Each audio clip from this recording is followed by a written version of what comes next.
Ooh, ooh, Oskin Production.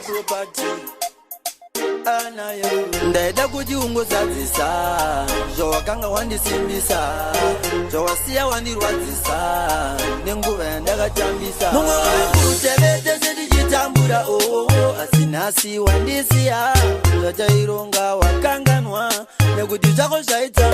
Mumwe wekutevete setichitambura asi nhasi wandisiya, zvachaironga wakanganwa nekuti zvako zvaita. Ndaiti bochafara nichafara wo, bochachema nichachema wo, bochatamba nichatamba wo, asi zvako zvaita. Ndaiti mumwe wangu nchava newe, kochaenda nchanda newe, ukuchema nchava newe, asi zvako zvaita. Mumwe wangu tevete setichitambura asi nhasi wandisiya, zvachaironga wakanganwa nekuti zvako zvaita. Mumwe wangu tevete setichitambura asi nhasi wandisiya, zvachaironga wakanganwa nekuti zvako zvaita. Ndakabva kure ndichisajarara, ndisingazive zvichaparara. Mumwe wangu tombonyara kundiona semarara, ndinombozama kuzvishingisa nenguva yandakatambisa.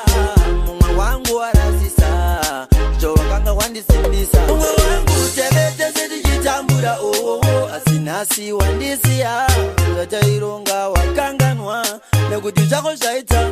Mumwe wangu tevete setichitambura asi nhasi wandisiya, zvachaironga wakanganwa nekuti zvako zvaita.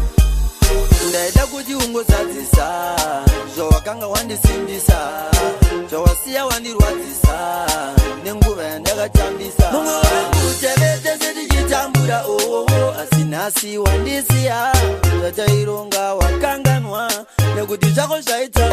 Mumwe wangu tevete setichitambura asi nhasi wandisiya, zvachaironga wakanganwa nekuti zvako zvaita. Mumwe wangu tevete setichitambura asi nhasi wandisiya, zvachaironga wakanganwa nekuti zvako zvaita. Mumwe wangu tevete setichitambura asi nhasi wandisiya, zvachaironga wakanganwa